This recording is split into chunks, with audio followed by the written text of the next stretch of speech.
you don't deal in a lot of Golden Age stuff, do you? Or you're mostly silver? I'm mostly silver. I mean, just like any dealer, I'd love to sell Golden Age stuff. It's just not easy to come by. Right. Now, I've talked to John Hayes, who has the store out in Menor. He's been doing this for, longer than I have. Quite a few years. He's an awesome guy, an awesome dealer. He's a really good guy.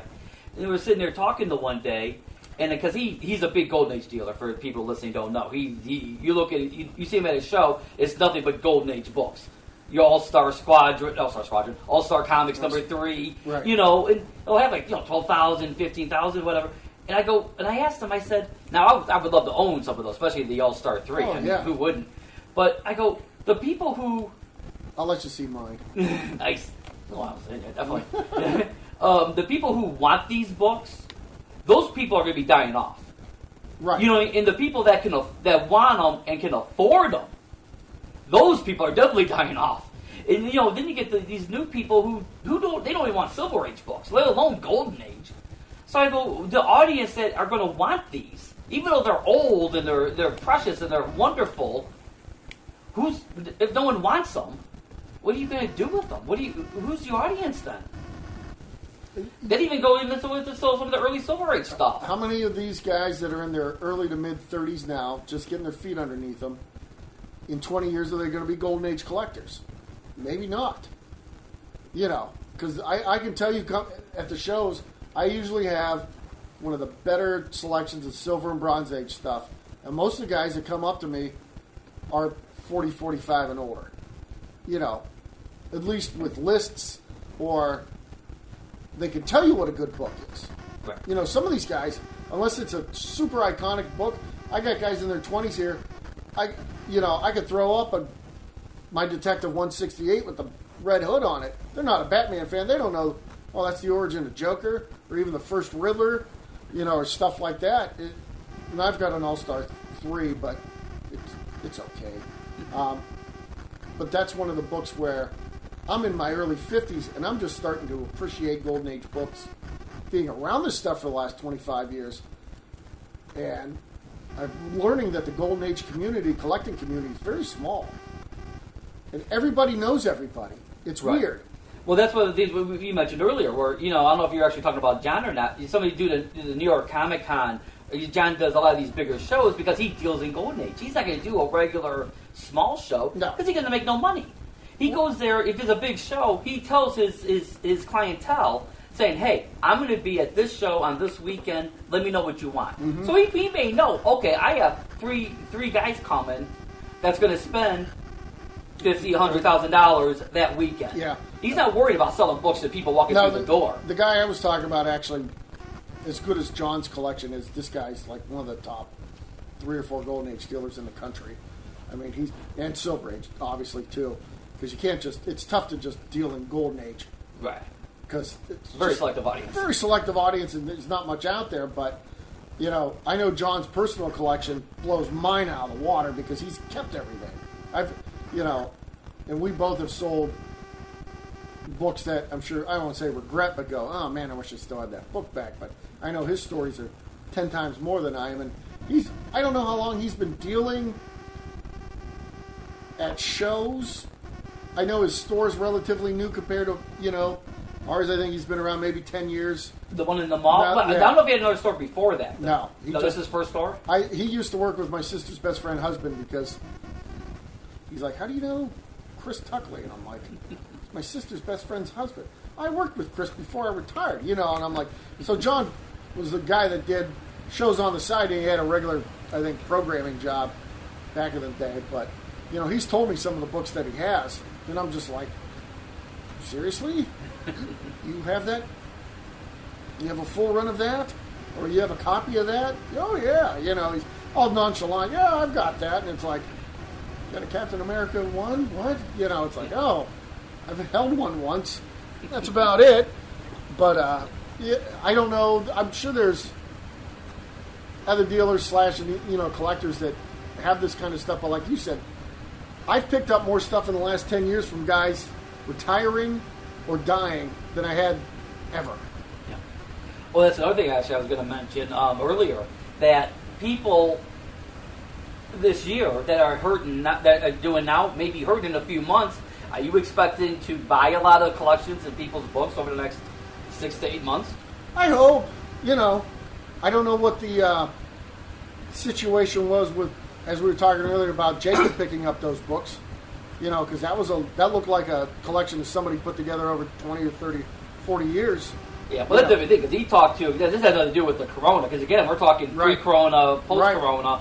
We're talking, before the interview, we're talking another dealer friend of ours picked up a really nice collection a couple weeks ago. But he had talked to him a month or two ago, about buying the collection. Sure. So this has nothing to do with, hey, I'm not working, I don't have money. This was something, hey, maybe a relative died, like me. If I died, my mom would sell my collection. Yeah. Which I already gave her someone's phone number. I've got two guys that I have huge collections that basically the contingency plan is call Greg. That's it. I don't know. And they're guys my age, maybe a little older, so I'm not even guaranteed to outlive any of these guys. But, I've got a couple friends that trust me to take care of their family if something does happen. And I've got the same thing with my stuff for my guys that work for me. Hey, if this happens, it's in the will. This is what you do with these books, and this is what you do with the money. Yeah, it was joking, or it was maybe joking or funny to say, or people may laugh, but is this something you do have to consider? I tell my mom, here's Adam's phone. A buddy of mine did one dealer friend down in Akron, Ohio. He's not Akron, he's in Lake Milton, whatever. But I told him, he's a dealer, he has a store. I go, if something happens to me, if I die, whatever, which could happen, car accident, whatever, and call Adam, he'll buy everything, give you money, pay for the funeral. You may be joking, but it's, could happen. You have to. Yeah, you have to. The collection I've picked up over the last year is basically, we're only not even halfway through it. We've gotten all the expensive books, but I told this gentleman, he's, been a customer for 25 years. It's like, well, this is the price I'm going to pay you for your stuff now, and then you cut that in half if something happens to you, and that's what I'll give your wife. Right. And she won't say no, and she's not going to get a better deal anyway. So he's 71, 72, and, I showed up at Adam's show last year with basically the first 10 issues of every Marvel book from the 60s, and all the DC keys. And this guy had nothing but Silver Age on forward, and it's just like, you see guys like John Burke who had one of every comic book sell everything off in the Heritage catalog 2 years ago. Mm-hmm. Or there's a guy now selling every DC comic. Yeah, I've had three people send me that, and I'm like, it's not even an auction. It's $10 million for all of them. $10 million, which my friend who is the Golden Age dealer says rather aggressive because he sold the guy a bunch of those books. But if you wanted every DC comic book from New Fun #1 in 1935 to I think through 2014, you could have one. They're not all mint, they're not all graded, but for $10 million, you can own every DC comic book. That's a very select audience that could do that. But I was going to say, with my mom, with that, if something would happen to sell my stuff, I say that because my mom wouldn't know what to do. Say something happened today, you were talking, I died on the way home. My mom wouldn't know what to do with all that crap I got. I got a whole basement full of books. I probably have 30,000 comics. Sure. And boxes, 20 boxes of toys. I got 5 boxes of Hot Wheels, of old Batmobile Hot Wheels. These guys know to package all this stuff up and who to send it to, and that stuff easy to sell because it's graded, and so's everything in my collection except for my coverless Pet 22 of the first Archie, but I'll get around to getting that done. First Archie, nice. That's a neat book. It is. And that book's not cheap. That is a fairly expensive book, but you don't know. You really don't. You gotta, and like for anything else, you gotta have some. You call it a business plan, but you gotta have some kind of plan. You know that as well as anybody else. Yeah. Well, the reason I did because my mom joked with me. I say with my mom, I help her out financially, and it's an older lady. And she had asked me one time. She goes, "What are you gonna do with all this crap when you die?" I go, "I don't know. What are you gonna do with it? I'll be dead. What are you gonna do?" And then I thought about it for a second. I go, "She doesn't know what to do with it." I go, "Well, no, I have to think about this. You need to think about. Well, here, if something happens to me, call this number. He'll come and just buy everything, and give you a good price, And I had my sister told me, she's like, you got to have your stuff together because if something happens to you, I'm not handling it. She goes, and I don't know what the guys at the store, get here, and here. And I'm like, they know what to do if something happens to me. I mean, I've been in and out of the hospital 6 times in the last 3 years for my heart. So, I mean, I just got shocked again last week. I don't know when the thing's going to go out. Drop dead in a second, from a stroke or a heart attack. But, you get to make those contingency plans. And the one thing I talked to, mentioned John Haynes, he had told me one time, because we had talked about this, a lot of stuff, I mentioned, and he goes, what I did was, I go, because all this stuff, I go, what are you going to do with all that? What happens to all your stuff? Because I know he has that huge Golden Age collection. Oh, yeah. He says, in my drawer, in my desk, I have a piece of paper with a number written on it. And I told my wife, if something happens to me, this is the number. Don't take anything less than this number that's on this piece of paper. Oh, so he wrote down like a value and said, yeah, get a hold of whoever to buy this, but this is the number. Oh, well, this is the number. Because obviously his wife probably doesn't know. And your wife probably... My ex, yeah. Well, my ex used to ask, how did we do at the store today? And I'm like, I don't know how we did. I know how I did because I'm the one working there. You said, well, you got a mouse in your pocket? Yeah.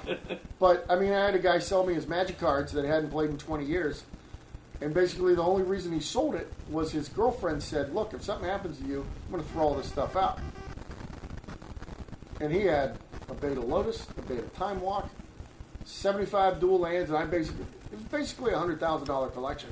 And he came down and sold it to all of it to us. And I'm like, well, tell your girlfriend you can take her out for dinner tonight for the next 28 years, And it was a big dollar, purchase on our part, but you don't have 6-figure collections walk through the door, regardless if it's comic books or Magic cards, And I'm like, I thought about flipping it and had one person look at it and was like, I might as well just sell them through the store to make that bigger percentage of money than make 10% over or 20% over what I paid for it.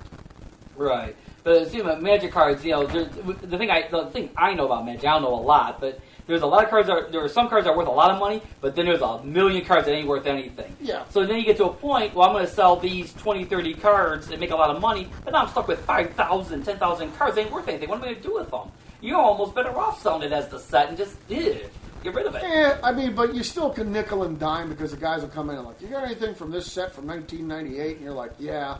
And they look through and something that, I mean, we sell 5,000 count bulk boxes for $40. So less than a penny a piece. Basically 0.8% a piece. And we don't let people look through it. We just put them together and stuff like that. But that stuff's still liquid. There's still people that do that kind of stuff. A lot of these guys, instead of collecting comic books that are aged 15 to 35, they're into the card game. So that's where their money goes because they enjoy that, which is, I don't know how some of these guys that own stores, unless they have very, very, very close competition that deals in that stuff, can't have a couple boxes on the shelf just for guys to pick up a couple packs. Greg, let me tell you.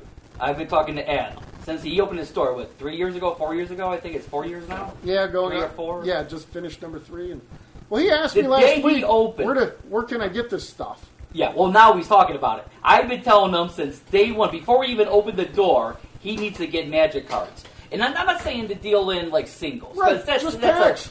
I go, just get boxes. I go, well, no one's asked for them. I go, they'll come. People, they don't ask because you don't see them. If they see the box, oh, hey, you have this set that sold out at my store, well, guess what? They're going to tell their friends. They're going to come to your store to buy these cards. Because I doubt Ron in Ravenna with the toy store sells any of that stuff. So his closest competition would be like Kent. There's only maybe one Kent. store there now. Yeah. So, I mean, it could work for him, but... Yeah, he's good. I think now he's starting to. I wonder who gave you that idea 3-4 years ago. Yeah, tell him you want 10 cents for every pack he sells. Give me a cut. Well, I'm not thinking all the money. I mean, just get boxes and put them on the shelf. It's not a huge investment. And, until you really start buying, then if you start something, you're buying cases and cases. Right. When you start getting to that level. But, we got, Marcus out there at Ground Zero, who I think you probably know Marcus, don't you? At Ground Zero, yeah. I mean, he's got one of the biggest Magic store things in the States. And he has just boxing. We're talking about the singles and the. But he probably doesn't have a comic book to save his life. Oh, he's got tons of comics. Does he? Okay. Actually, yeah, he's a comic store. His store, he does really well in new books. North Homestead? Are they on the west side? Strongsville. Right, yeah. He said, but actually, we're talking about his business. I shouldn't, talk about other people's business. But he had told me he does more business on the board games. He has a whole wall, huge wall of nothing but board games. And he says he makes more money on that than on new comics. That's even a more niche business than anything else. If you're not, like, we have some board games. I couldn't live on board games if I took the last 10 years, added it together, and sold them in a day. It still wouldn't be that much money. Right. So his store's a little different. Now, you actually have to see his store. We're talking here on a podcast area.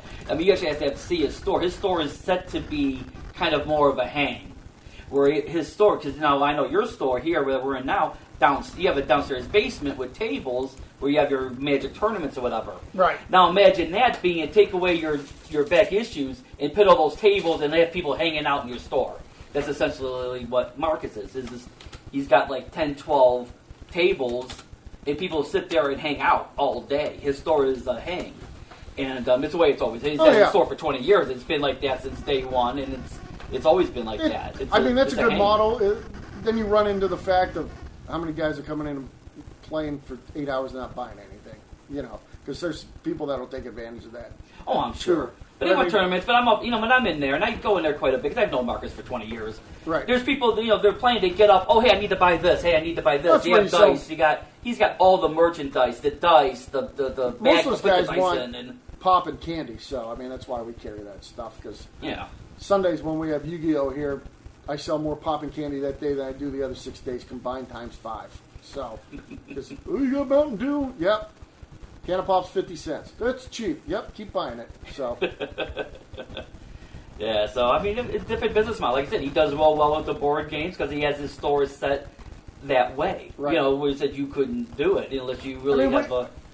I mean, it's funny because a lot of the business models are based around the owner and what they like, and it's tough to be good at something that you're not good at yourself. Like, we do a lot of miniature gaming out at the other store because the kid who works there is a big painter, miniature player.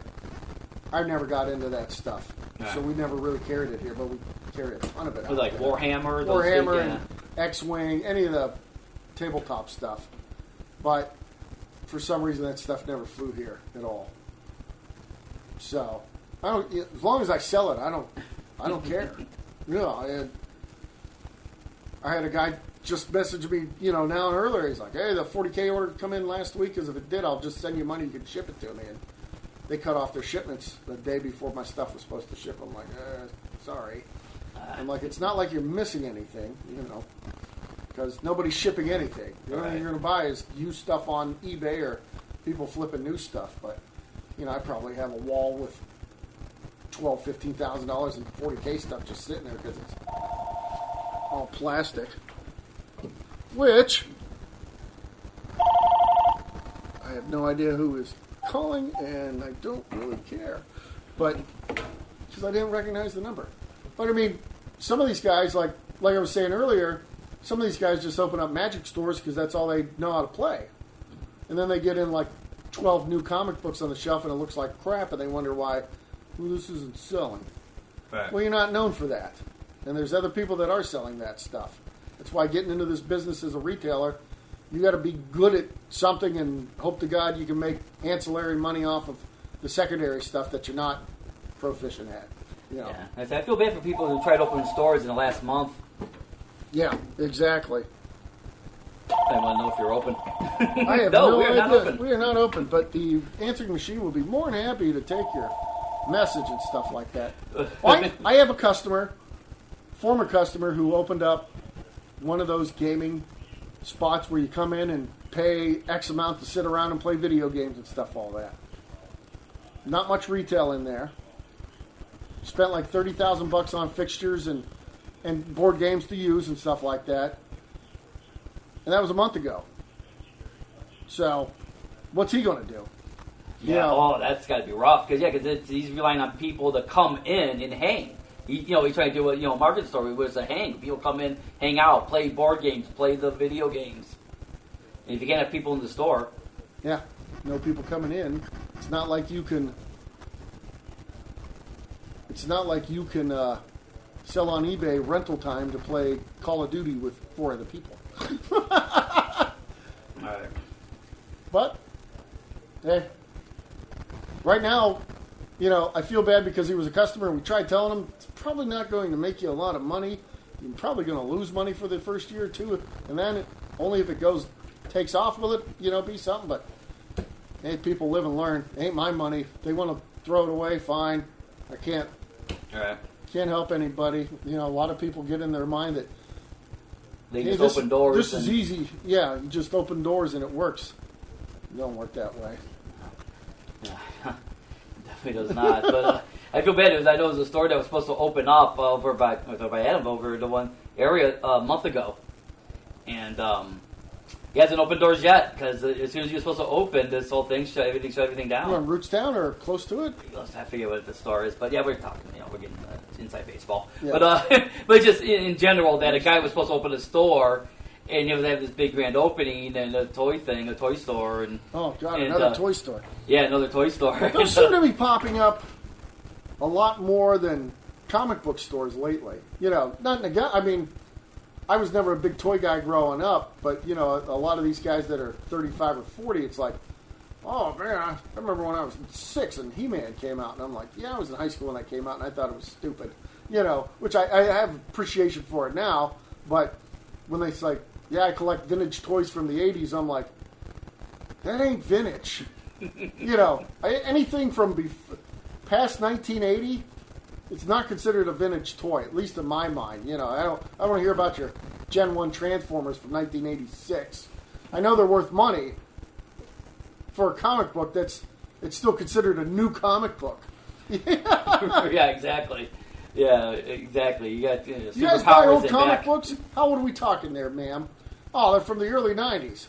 I know it's almost 30 years ago, but it's still relatively new on the comic book scale of age. Comic books have been around since 1933, so stuff from 20, 30 years ago aren't considered old. Are you serious? Hate to be the bearer of bad news, but we've all been there, done that. So you always think, well, yeah, it was worth a fortune. It's always funny. I go through my storage unit and stuff, and I find stuff. I'm like, oh, this has got to be expensive. I go on my phone and I go to eBay and look it up. $1.75. Exactly. I'm like, well, okay, I guess I'll just keep it. It ain't worth the hassle. Leave it trying. I'll throw it back in the box. A lot of people, like you were talking about the more recent comic books. People over the years, hey, how do you know what's going to be worth money? And I go, the only way you can be assured of that is buy something that's worth money now. If you think you're going to find the first new Turtles or a Walking Dead one coming out these days, you're going to spend more money on misses than you are hits. I said, but I can tell you this, X-Men number 1's always going to be worth cash, and I'm not talking the Jim Lee junk from 1991. X-Men 94, or Spider-Man 129, or Hulk 181. Those have always been worth money. They're always going to be worth money. Even if we hit the next depression, recession for 5 years from today, those books will still be worth 80% of their value. This isn't a sport card, like, I got a George Brett rookie or a Ken Griffey Jr. rookie. Yeah, those are worth 15 to 20% of what they were 30 years ago. It's never happened in the history of comic book collecting, so I don't expect it to, even through bad times. Even when you were talking about distribution. Remember, Marvel did their own distribution after Diamond pretty much took everything over and bankrupted the company. No. If it wasn't for Marvel started first. That's what started that. Because remember, with the history, it was Capital City and Diamond were the two big distributors. Right. Marvel, under, it wasn't Bill Jemas, it was the guy before him. Yeah. The guy that bankrupted the company. He decided that... Ron Perlman? Was it? I think it was Perlman, yeah. He decided... Not the actor. Not the actor, it's other Perlman. Decided, we're going to buy this small distribution company called Heroes World. They were a real small distribution company, and we're going to self-distribute our own books. And essentially, they also had stores. Remember, they had stores in the mall. So essentially what they wanted to do was, I think they were trying to cut out even the comic book stores. I think they wanted to have Marvel stores. You could only get Marvel books from the Marvel stores. I think that was the master plan. Right. It never hit it. But then what happened, DC then hooked up with Diamond and basically killed Capital City. Yep. And then when Marvel failed on their Heroes World, they came crawling back. They went back to Diamond. And that's why everything is under the one distributor, which is now... Yeah, because back in the 80s and early 90s, even before I opened... There's probably 4 or 5 comic distributors of some size. Sure. You know. The 2 big ones and then a couple of smaller ones. Yeah. But they all got eaten up and spit out. And I was at the Capitol. No. I was at the Diamond Conference. Before I even opened in '92, I went with Todd McDevitt. And there were people talking. There was like Milton Greep and these guys from Capital City on the phone with, talking with Jim Shooter and all these other guys trying to get their exclusives. And once Diamond, a year or 2 later, started signing everybody, you can't stay open, Because even Capital City had a couple independent people that nobody else did. So I had a Capital City order that I'd put in that would be $150, and then my Diamond order would be the other 98%. Right. Or whatever. They basically bought out the competition, which people talk about monopoly and this and that, and people get online. I wish somebody else would start distributing comic books besides Diamond. They're terrible. The alternative would be a brand new company who has no idea. There hasn't been competition in 25 years. Who's going to walk into this thing, start a relationship with DC/Marvel/Disney and go, I want your business. You should leave these idiots. Blah, blah, blah, blah, blah. It's not going to happen. Yeah, they're not like how to pack these books and take care of them and distribute. Diamond can't even find guys. How many hashtags of 10 million well spent have you seen just between Lauren and Jeff Patrick? Yeah, and I don't know if these guys are like, I'm not saying Jeff and Lauren in general, but these guys are like, oh, half my stuff showed up damaged. I never have anything like that. But then again, I pay every week on time, and I don't run my mouth on social media because I don't have anything to really badmouth. It's like, we obviously get a damage here or there, but some of these guys are like, I totally got nothing today. And then I try to put it in as a shortage, and, they don't have any. It never happens to me, and I've got 2 accounts. I tell people I got the largest chain of privately owned comic books stores in the state of Ohio at 2. And we don't have problems like that. And there's plenty of stores that order more stuff than us. I don't know what their fill rate is or unfill rate is, but I see these guys' horror stories. I'm like, this never happened to us. Ever. Ever. Once in a while we'll get a box that might have been dropped and 10 or 12 books are damaged. And that's it. But, not some of these just, I don't want to say exaggerated, but stuff where it's like, what do you mean half your order came beat up to the point you can't sell it? That sounds odd. It is what it is. Doesn't matter to me. We have good relationship. We do all the processing on Tuesday, Wednesday morning. Before I open the door, I get online, I write out my bill, I put it in an envelope, and wait for the postman to pick it up. And like clockwork. I never miss that stuff, but I'd like to see the percentage of people who complain the most about Diamond, what their credit rating is with them. Because maybe that is it. Who knows? Yeah, and how much of their stuff's actually fabricated or Well, this book's not perfect 9/8 near mint. I'm sending it back. How many of those guys are out there? Whatever. I leave that stuff on the shelf and tell people, look, I'll put it in as damaged. If you want it for $1 off, because you just want to read it, then I'll save you $1 that way, and I don't have to worry about sending it back. Okay. And my guys are all for that because we promote the reading of the books over the collectability. Because I tell people, why would you want to spend money on something you don't like? Buy what you like. If it happens to be worth money in the future, fine. If not, leave that to the pros. It just doesn't come out that way, Everyone's a weekend warrior trying to make Everyone wants to be a flipper. Everyone thinks that. I was at Gem City 3 years ago, and the kid was under his breath complaining to his girlfriend because how bad the show was because he couldn't find anything to put on his rad sites on Facebook, selling the spots. And I heard him griping. I said, we spend hundreds of dollars to set up at these things to make us money. Very few people are here to help you or any of you other flippers make money. It's not my business model. I'll be more than happy to work with you, but I'm not taking into the fact that you have to sell spots on some chintzy Facebook group to try to make a couple bucks. Yeah. That's not my job. I've seen a few of these flippers at some of these stores, and they're looking. They'll sit there for hours and hours looking for. Oh, here's an Adam Hughes cover. I can sell for another $5 and make $3. I'm like, I don't want to work that hard. I'm the exact same way. Like we were going through the run of House of Mystery we just picked up, and I had let some guys back here, and I knew some of them were flippers, and there were some like rights and covers that I hadn't pulled yet. And we're going through the price guide to go, oh, this one's like $60. And of course, it's the one that's missing from the run. And I'm like, Jesus Christ. And they're like, these aren't worth much. All right, I take your word for it. How's $5 a piece? All right, then it's like, wow, I just sold whoever it was $300 worth of books for $25.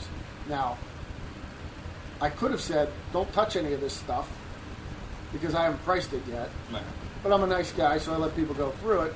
I got the stuff in, and somebody knew who the Moon Knight bad guy was in the upcoming Moon Knight movie or whatever it is. And I had no idea, and I sold it to him for probably $3. And then I find out it's $75. But whatever, it's my job.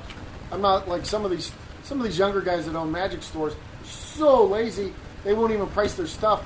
But you got to wait till you take it up to the counter so they can look it up online. Yeah, I've seen a few stories like that. Then all of a sudden you got a haggle. Well, wait a minute, Yeah. So what happens on? I could never do that. Could you imagine on Free Comic Book Day looking up every comic book individually when I got 20 people in line? Yeah. To buy stuff? No, that's why instead of playing games all day, you sit there and price your product. I can't keep up with the changes. That's your job, not mine. Yeah. I've got guys that they won't spend a penny in stores if the stuff's not priced, or, oh, hold on, let me look it up in the price guide. Unless the stuff's... I'm the same way. I'm the same way. I walk out. I'm like, all right, don't worry about it. Don't worry about it. Because if that stuff's... If it's older than 12 hours new, if you didn't just bring it in and haven't had a chance to look through it, I'll give you that much for credit. If you've had this for 6 months, and you still haven't priced it because you're too lazy, you won't get my money at all. So...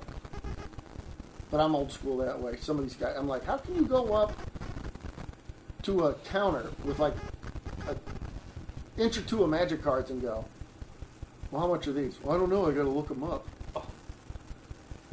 No. I can't imagine. Or even comic books. You know. I'm talking about comics. I'm going to talk about cards. I've been to comic book stores where a guy, you go through some comics and none of these are priced. Well, I'll look it up. Well, what do you mean I'll look it up? What have you been doing that you didn't look it up in the first place?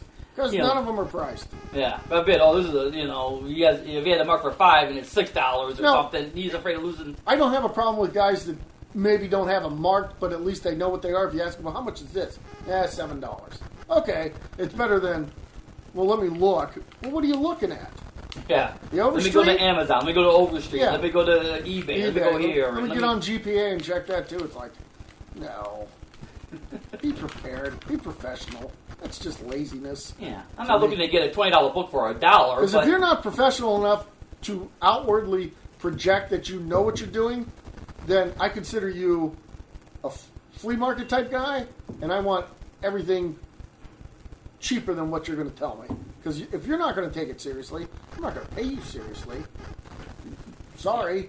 Exactly. That's like, don't worry about it. It's okay. I don't need it that bad. No. Believe me. We're talking comics here. There's 10 million of these things.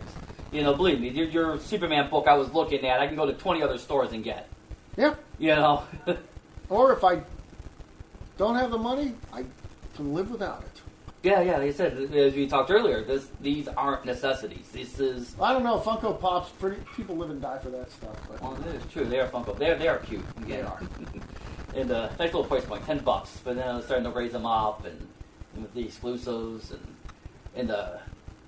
That's a whole other conversation with Funko. I think the stuff got way overvalued. I've never seen anything get more overvalued than Funko Pops. But they're still sending us every day new stuff to order. Seriously? Really? They keep coming out with new stuff. They did, the Fantastic Four line they did, and we did real well with that line. Umbrella Academy they did, and they have new stuff. Marvel Zombies are doing. 10 years too late, but Funkos are new. But I guess you're gonna have a whole Marvel Zombie line. Great. I'll have to bring Arthur Sidam back to the show. Yeah, I'd love to get a Marvel for the Zombie third pop. time. He's a good guy. Great guy. Great guy. Yeah, great artist. Yeah. He is Mr. Marvel Zombie. Then they get the Toy Fair stuff, and we probably had 20 pages of new Funkos coming out from Toy Fair. It's not 2015 anymore. I can't buy everything. So we're very, I want to say selective, but we're a lot more careful about what we buy. Because before you just buy anything and everyone would buy it. But now, you walk into a Chinese takeout place and they're freaking selling Funko Pops too. And it's like, what are you doing? And I noticed too, we're getting way off topic, but we're talking about with conventions. I do a lot of shows. Half the convention is Funko Pops. It's not even comics anymore. You're right. These dealers, they do sell nothing but Funko Pops. And again, now it's, as I said earlier, you have 50 dealers selling the same 200 comics. Now here you're getting 20 dealers all selling the same 100 Pops. Yeah. It is. It's crazy. I mean, we do it as a supplement. There's days where we won't sell a pop, and there's days where we'll sell 12 pops. Which is fine. I mean, like you said, at $10, we got them at 11 or whatever, and some $5 blowout stuff. But I know my friend that runs a toy show locally. He'll only let X amount of guys with pops set up because he's like, I want this is still a toy show. It ain't a pop show. It's not a Funko Pop show. I give guys credit like that. Because I have to do the same thing with our show. I can't let every sketch card artist in Northeast Ohio set up because A, the tables are cheaper than the retail tables, and B, there's only a few people coming. How many Harley Quinn sketches do I need done by different people? But that's why all my artists that come, they all show up every year because I don't sell 75 tables of artists. Right. I sell 30 out of 130, and they make money. And that's because I plan it that way. Right. I've been to some shows where you look, well, there's 4 dealers here and 76 tables of guys selling their sketches, and and 80% of them varying degrees of right, and 80% of them are you're like my niece can draw better than that, but they had the $60 and they'll sell you a table. Yeah, when I ran shows years ago now, it's been the longest been since I ran a show. But I had the same thing. I could say, well, I'm going to sell 100 tables.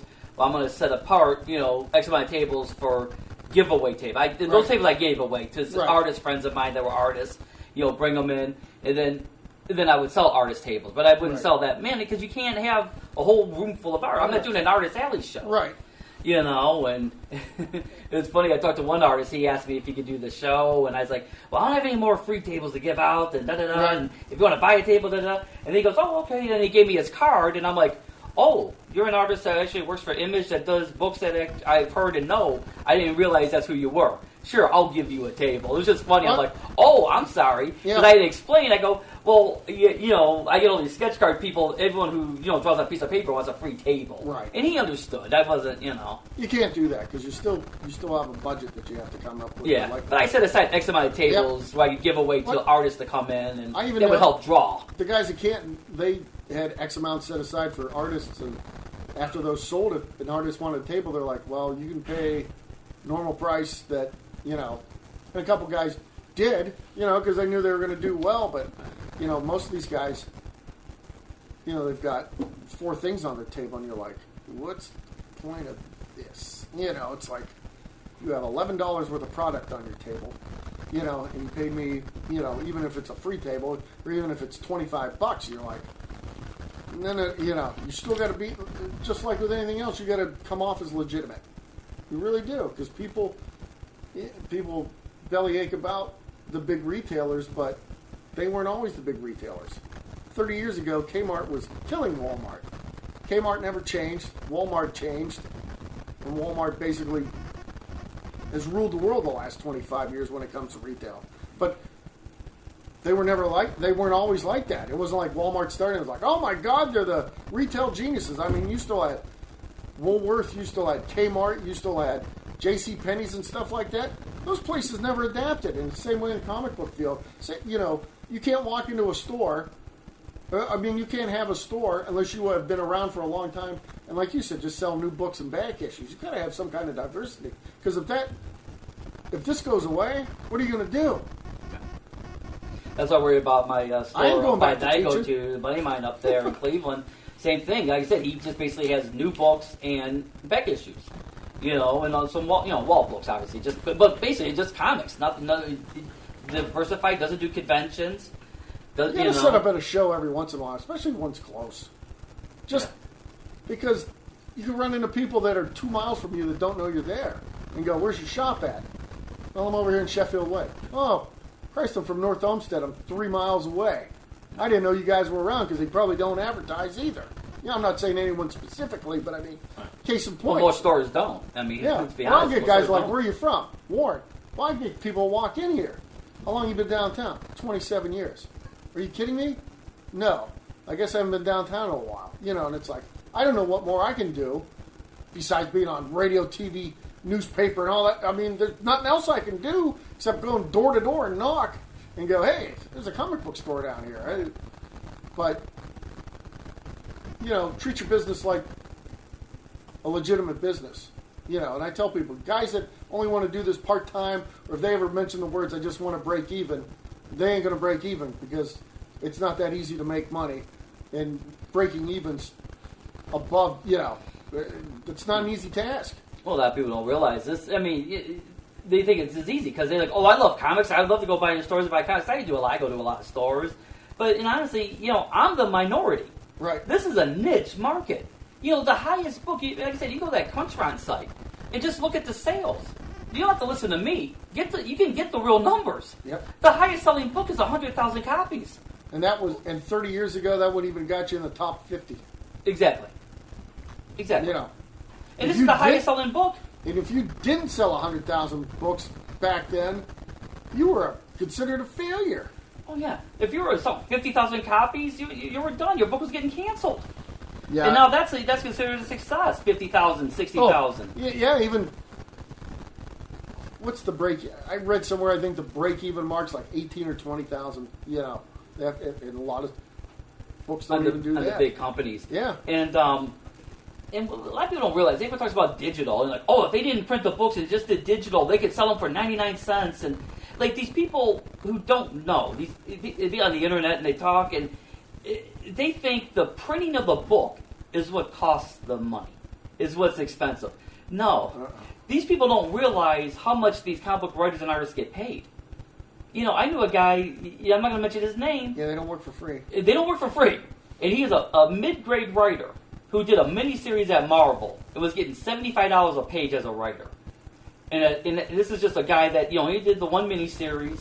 He's a good writer, but he only did the one. I don't know why he didn't get more work, but he's a really good writer. He got $75 a page, he told me. And this is, you know what I mean? And that's just the writer. So how many pages is the book? Times that by 75. You have your artist, 60, the inker, your cover. The cover artists get regular artists may get $300 to $500. A main artist, $2,000 to $5,000 for a page for the cover. Yeah. You know, they lose all the rights from that too. Yeah. You know, it's like they barely get the one-time payment, and okay. And then people act like it's the printing is what costs the money. The printing is the least. Paper's as cheap as anything. You know, I mean, I would rather them. I wish they would actually lower that paper stock. Like there's that one company that sells those $1.50 comics that are newsprint. I'd rather see DC and Marvel and all these companies go to that route. Maybe lower the price $1. Maybe because they can't go that cheap, but maybe lower it $1 maybe. Because those comics, we talk about the Silver Age and Gold Age. The comics still exist. It ain't like the paper deteriorated from 1940. Yeah. They don't need to be on this heavy stock of books. I mean, you own a store. You pick up a box of Silver Age books, like a 300 books of Justice League from 60 whatever to 70, Right. And then now pick up a long box of new books today. Yeah, it's like 50% heavier. Oh, at least. Yeah. I used to be able to carry old books, 2 boxes at a time. I don't want to carry 1 box of new books. Well, that's another reason, I don't do that many shows, because my tables I usually have 3 tables. So I can fit, if they're 8-foot tables, I can fit 11 on each one of them. Yeah. That's 33 long boxes. Yeah. Well, now people use the short boxes. Because they can't carry they can't carry the long boxes anymore. My buddy Bob, one of the guys whose comic collections allegedly, I'm lining up for, he's got 300 long and 500 short. Jesus. And I'm like, what do you want me to do with that? I'm like, come on. That's a Todd buy over in New Dimensions. Yeah, but these aren't $20 books, $20 boxes. These aren't $20 boxes, right? Yeah. I'm like, dude. When they moved from this area down to Florida 2 years ago, he got transferred. They had to rent a truck, basically the same size that they moved their furniture in, because that's how much comic books he has. Plus, also to carry the weight. I can't imagine like a regular U-Haul maybe not even be able to carry the weight. There's basically like an 18-wheeler. Yeah. Yeah. To move his comic collection. And into climate-controlled storage down there, because Florida lives 2 miles from CGC, but, even on a bad day, it's 90 degrees and 90% humidity down there. That and paper don't mix real good at all. I tell people, some of these comic books that have lasted 70 years is a miracle. I'm like, just take a regular newspaper, put it on your front dash in a window in the summertime for 2 days and come back and look at it. It's yellower, than a urine sample. I mean, it's just, wow. And this comic book lasted 70 years and still has white pages or off-white pages. You gotta, it's an amazing transformation, but, I don't know how some of these guys do shows every week and set up and break down, like Adam's.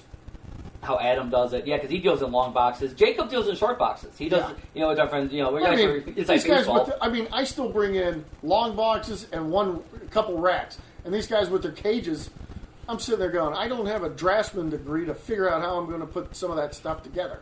And Adam is a different display at every show in terms of because he does a lot of toys. And brings, some shows he may bring more toys than even comics. It helped because he had done shows for so long before he opened up his store. That's basically what he was doing. Being a weekend warrior, but I know, like the Berkheimers had wire cages years ago before anyone else did to show all their original art and stuff like that, but I ain't that fancy. I got some 2x4s, some 8-foot long racks and a lot of long boxes, and I'm not spending 4 hours setting up. Yeah, it's a long time. I did Adam, me and him did Baltimore the 1 year, a couple years ago. I helped him do his show. And it's amazing, how to unload and load and put everything together, and it's a lot of work. It's fun doing the shows, but it's a lot of work getting those things set up, and the payoff is there. I don't want to work that hard. I don't need to work that. No, you guys carry all that. Same way with when Bill puts up his cage and throws up 200 statues. It's like, no. Yeah. Yeah, he does. No different way. People sell different things. Again, Bill, he does. You see his show. He'll have on top of his thing. He'll have 50 statues in a whole row of those cheaper ones, those $50 ones they sell now, which I think is a brilliant idea. And he sells. Not sideshow, but I know which ones you mean. Those are nice. They're like $50 to $60. Yeah, they're like $40, $50, $60. 12 inches. Yeah, they're in a nice box with a display. Instead of buying a $200 statue, this is a nice resin for $50. So, they look great. And some people, and he's known for that. It's different than, me or somebody else shows up with 3 statues on our table. It's like, oh, I know that guy's got plenty of that stuff. But And it's hard to sell. I mean, and let's be honest, people who, again, this is a niche market. And again, people who want to buy a $300 to $500 statue, that's a niche market there too. I mean, I go to some stores, and I've been to a few stores where they have just line of all those statues. They got probably $50,000 worth of statues. And I'm like, who's buying these? And you only need one nick in it, setting it up to where somebody goes, I don't want it. Right. I mean, comic books are known to have a little wear here and there. If a statue has a little chip or whatever, you got to sell it for the less gun than is cost. broke. Right. Oh, that's I don't want it. You know, and I'm like, nah, I'll let people special order. You know. Right. Now, this is those $50. I think those are a good price point. I think Yeah. people would buy those on a regular. But anyway, inside baseball. True. But hey, Greg, thank you for taking the time. Hey, We were all over the place. You came basically talking about what's happening in the comic industry now, but yeah, I'm not a very linear person. I mean, I go over everywhere and anywhere. It doesn't matter. I mean, well, you guys been around a long time, and it knows where the bodies are buried. You haven't been, you're not one of these guys that's only been doing this for a couple months. You've been doing this a while. I mean, and it's been. I mean, it's not even been 2 weeks yet for this quarantine. We'll see what happens in 28 days when the end of April comes around. Yeah, and hopefully it'll only be this month, because like I said, it's not just the stores, maybe going out, but the people's habits. The people, are they going to come back and want the books? Are they even care, reading? Because like I said, we're talking about Marvel in terms of the product that they're putting out. Most of it isn't that good. So are people really going to say, I have to go back and read this crappy new Warriors book that they're putting out? Or a She-Hulk that doesn't look like a woman? Are people going to want this? And then maybe we'll get a smaller line, but a better quality line. I don't see that happening. But when's the last time that happened? Yeah, I don't see that happening. Them doing quality over quantity. That's not the Marvel's MO. No, not at all. They'll give you 50 Deadpool books before they do that. Yeah, or Wolverine if it was 1987. You're right. I appreciate you guys coming around. I appreciate it. Thank you so much. Yep. And good luck with you. We'll see what happens in a month. Thanks.